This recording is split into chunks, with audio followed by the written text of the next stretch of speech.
Je voudrais revenir un instant, effectivement, sur la question des valeurs. Parce que moi, je ne dis pas que les valeurs n'ont aucun sens. J'essaie d'expliquer dans le livre ce qu'il faudrait faire pour que les valeurs que se donnent les entreprises aient du sens. Parce qu'elles pourraient en avoir, et si elles avaient du sens, elles pourraient être une aide intéressante au management. Mais les valeurs telles qu'elles sont élaborées dans les entreprises, enfin d'une formule dont je reconnais qu'elle est un peu lapidaire et donc je vous demande de m'en excuser, moi je dis les valeurs ça représente ce que les entreprises n'ont pas et souhaiteraient avoir. Voilà. C'est-à-dire que c'est très intéressant. J'ai regardé les valeurs qui dominent dans les entreprises françaises, puisqu'il y a une étude qui a été faite par un certain nombre de business schools qui ont fait une étude sur les valeurs dominantes en Europe, et donc j'ai pris celle en France. Alors, la valeur qui domine, c'est l'innovation. Voilà, donc nous sommes innovants. La deuxième, c'est l'engagement. Voilà. Et alors, vous vous dites, ben voilà, les entreprises manquent d'innovation et les entreprises manquent d'engagement. Et alors, peu importe la façon dont elles ont été élaborées, parce que généralement, soit c'est le COMEX qui élabore ces valeurs, ça arrive très souvent, soit on fait un vaste référendum dans l'entreprise pour savoir quelles sont les valeurs qui vous paraîtraient devoir être celles de notre entreprise, etc.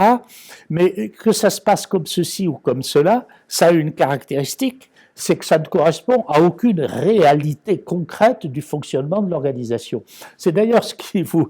Donc, on a parfois peur que les gens les oublient, ces valeurs. Donc, il y a des entreprises dans lesquelles on les écrit à l'envers du tag. Vous savez que portent les gens. Hop, derrière, on met les valeurs. Parce que si un visiteur extérieur vous dit quelles sont vos valeurs, au moins, vous retournez le truc et vous pouvez dire... Anti-sèche, alors. Oui, c'est une anti-sèche, oui, on pourrait le dire comme ça. Alors, pourquoi? Quelle est l'erreur fondamentale, intellectuelle qui est faite quand on élabore comme ça les valeurs et pourquoi ça produit un effet pernicieux? Parce que ça part d'un postulat qui est que, une fois qu'on a édicté les valeurs, les gens vont se comporter en fonction de ces valeurs. Vous voyez, c'est-à-dire, vous édictez des valeurs et donc on passe de la valeur au comportement. C'est d'une naïveté confondante de penser ça, vous voyez. Ça, c'est le management par l'injonction, vous voyez. Bon, alors, ça se passe pas du tout comme ça. Malheureusement, et j'ai coutume de dire, le management se heurte à un problème insoluble. On en a parlé tout à l'heure, qui est l'intelligence des acteurs.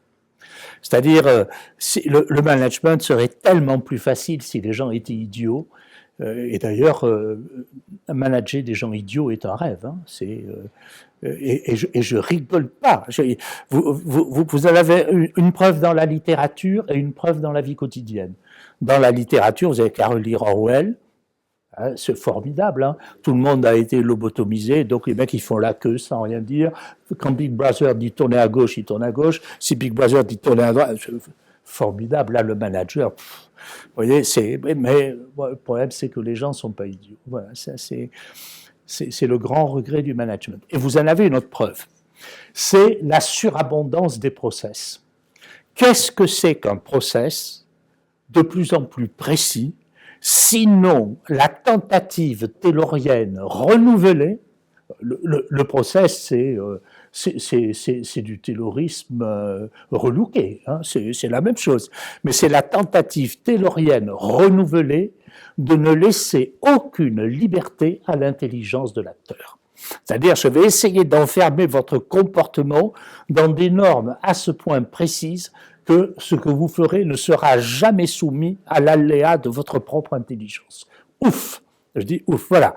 Donc, alors. Ça, c'est l'intelligence artificielle. Oui, si vous voulez, oui.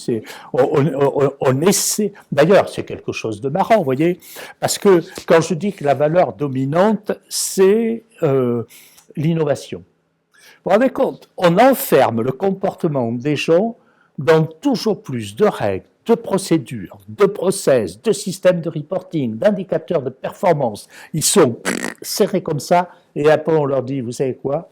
Il faut innover.